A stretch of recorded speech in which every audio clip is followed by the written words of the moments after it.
আমাদের দেহের সাধারণ যন্ত্রগুলো বেশ দারুণ। এর ৬৫৬টি যন্ত্র রয়েছে যা নিয়ন্ত্রণ করে বিশাল পরিসরের গতিবিধি, শব্দ, গন্ধ ও আলো সংবেদনশীল সেন্সর এবং একটি তুলনামূলকভাবে শক্তিশালী কম্পিউটার। আরও রয়েছে বেশ তাক লাগানো এক শীতাতপ নিয়ন্ত্রণ ব্যবস্থা, কোনো অতিরিক্ত খরচ ছাড়াই।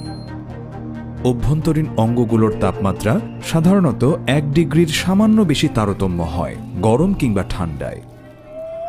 প্রত্যেক পেশির নড়াচড়া তাপ উৎপাদন করে এবং আমাদের দেহ ঠান্ডার সময় উষ্ণ হয়ে উঠতে সেই সুযোগ নেয়। কাঁপুনির অর্থ হল দেহকে উষ্ণ রাখার ব্যবস্থা কাজ করতে শুরু করেছে।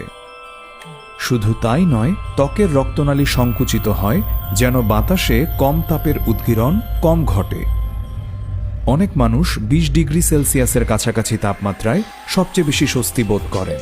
এর কারণ বিশ্রামে থাকা অবস্থায় দেহ যেই তাপ উৎপাদন করে সেটিই যথেষ্ট। উষ্ণতা বাড়াতে বা শীতল করে তুলতে আর কিছু করার প্রয়োজন হয় না।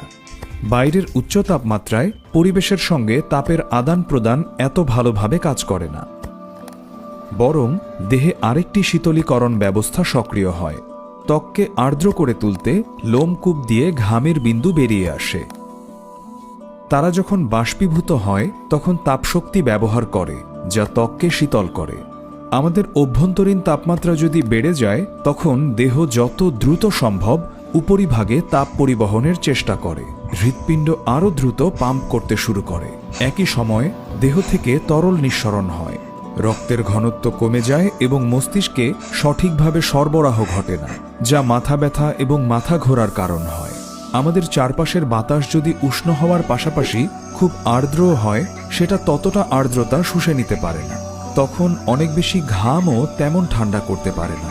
দেহের শীতাতপ নিয়ন্ত্রণ ব্যবস্থা দ্রুতই অতিরিক্ত চাপে পড়ে যেতে পারে।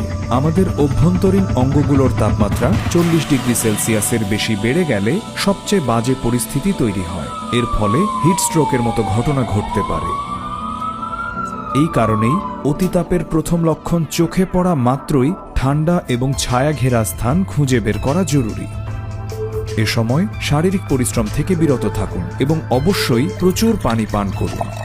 দেহের শীতাতপ নিয়ন্ত্রণ ব্যবস্থা আমাদের খুবই ভিন্ন জলবায়ুগত পরিস্থিতিতে বাস করার সুযোগ করে দেয়, কিন্তু কিছু ক্ষেত্রে আমাদের গ্রহের বিরূপ তাপমাত্রা এই পরিস্থিতিকে মারাত্মক অবনতির দিকে ঠেলে দিচ্ছে।